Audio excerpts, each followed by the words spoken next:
बिस्मिल्लाहिर्रहमानिर्रहीम। अस्सलाम वालेकुम व्यूअर्स, मैं हूं आपका host Mohammad Zubair Rajput, Lahore group LDA city expert से।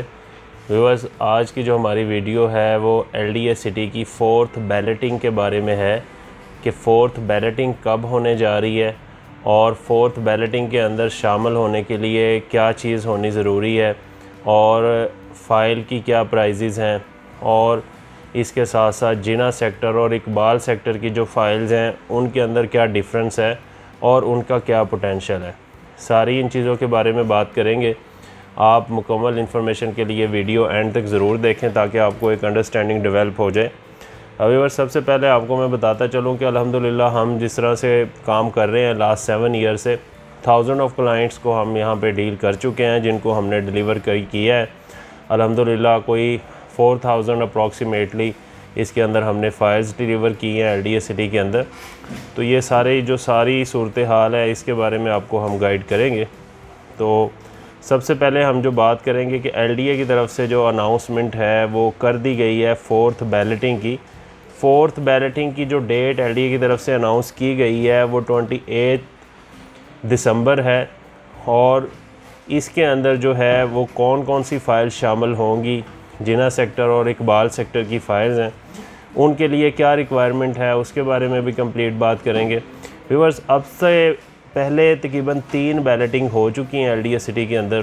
फ़र्स्ट बैलेटिंग जो हुई है वो 30 नवंबर जो 2019 में हुई है। उसके बाद सेकंड बैलेटिंग जो हुई है वो 14 फरवरी 2020 में हुई है। उसके बाद जो थर्ड बैलेटिंग है वो अक्टूबर 2021 में हुई है। अभी तकरीबन 1 साल से थोड़ा सा टाइम ज़्यादा है कि इसकी 4th बैलेटिंग अनाउंस की गई है। 4th बैलेटिंग के अंदर अभी जो एलडीए की तरफ से अनाउंसमेंट है कि अगर आप फ़ाइल बाय करना चाह रहे हैं उसमें लिए आपके लिए ज़रूरी है कि जो आप फ़ाइल बाय कर रहे हैं उसका इंटाइटलमेंट जारी हो। अब इंटाइटलमेंट लेटर क्या होता है उसके बारे में अगर आपको बताऊं कि एक ये प्रॉपर प्रोसेस होता है कि बैलेटिंग में शामिल होने के लिए आपके पास एग्जेम्पशन लेटर होना चाहिए। एग्जेम्पशन लेटर सपोज़ एक लैंड ओनर है, उससे कोई प्राइवेट इन्वेस्टर या लैंड ओनर ख़ुद या डेवलपमेंट पार्टनर जो है वो लैंड लेते हैं। लैंड लेके एलडीए को प्रोवाइड करते हैं। एलडीए उसका इख्बार इश्तहार करता है। इख्बार इश्तहार के 15 दिन बाद जब एलडीए को इंश्योर हो जाता है कि ये लैंड क्लियर है, इसके अंदर किसी किस्म की कोई प्रॉब्लम नहीं है, लिटिगेशन नहीं है, कोई मामला नहीं है, फिर एलडीए उनको अलाउ करता है कि आप इसकी रजिस्ट्री करवा दें। जब उस लैंड की रजिस्ट्री हो जाती है एलडीए के नाम और उस लैंड का ऑन ग्राउंड एलडीए पोजेसन ले लेता है, अपने रिकॉर्ड में आ जाता है। उसके बाद क्या करता है कि एलडीए उसका इंतकाल के लिए कहता है। जब इंतकाल मुकम्मल हो जाता है, एलडीए के नाम चढ़ जाती है एक लैंड, उसके अगेंस्ट एलडीए इनको एक इंटाइटलमेंट लेटर जारी करता है। इंटाइटलमेंट का मतलब है कि आपने जो ज़मीन दी है उस ज़मीन में इतनी कंपनसेशन बनती है आपकी।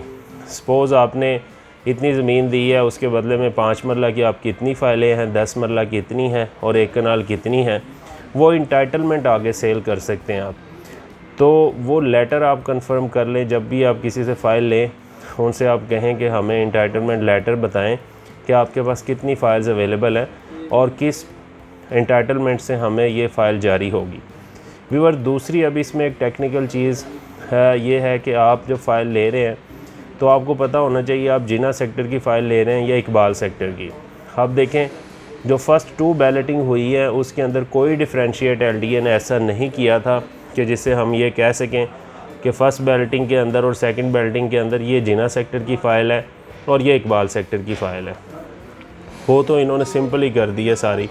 सेकंड बैलेटिंग के अंदर इन्होंने डिफ्रेंशिएट किया, थर्ड बैलेटिंग के अंदर कि जिना सेक्टर की जो ज़मीन की फ़ाइल है, जो जिसके अंदर पंजू मौज़ा है, हल्लो की मौज़ा है, काछा है, सिद्दड़ है, ये 3-4 मौज़े हैं, इनकी जो फ़ाइल्स है वो इकबाल सेक्टर में फ़ाल करेंगी और इसके साथ जो जिना सेक्टर के अंदर काना है, पंजू है, रकझेडू वगैरह जो मौज़े हैं वो जिना सेक्टर के अंदर फ़ाल करेगी। अब इस ज़मीन की जो प्राइस है ना उसके अंदर थोड़ा सा डिफरेंस है। जिना सेक्टर की फ़ाइल थोड़ी सी महंगी है क्योंकि वहाँ पे मोस्टली डेवलपमेंट हो चुकी है। जैसे A1 ब्लॉक के अंदर, B1 ब्लॉक के अंदर G1 के अंदर अभी नहीं हुई, लेकिन लोकेशन वाइज वो हॉट कंसिडर किए जा रहे हैं, इस वजह से उसकी ना प्राइस ज़्यादा है। इकबाल सेक्टर के अंदर CC, AA, BB ब्लॉक्स हैं। नो डाउट फ्यूचर में बहुत अच्छी लोकेशन के हामिल ये ब्लॉक्स हैं और उनकी प्राइस थोड़ी सी कम है, लेकिन अगर आप लॉन्ग टर्म प्लान कर रहे हैं तो इकबाल सेक्टर की लोकेशन भी बहुत अच्छी है। व्यूअर्स, इसमें अगर आप LDA सिटी के अंदर इकबाल सेक्टर या जिना सेक्टर के अंदर फ़ाइल परचेज़ करना चाह रहे हैं तो अल्हम्दुलिल्लाह लाहौर ग्रुप सबसे रिलायबल और ज़बरदस्त कर रहा है इस प्रोजेक्ट के अंदर।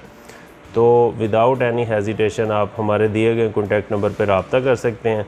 और इसमें एक चीज़ और भी आपको बताता चलूँ कि जो फ़ाइल होती है उसके अंदर आपको ये भी बड़ा एडवांटेज होता है कि आप अपनी पेमेंट अपने मोड के हिसाब से दे सकते हैं।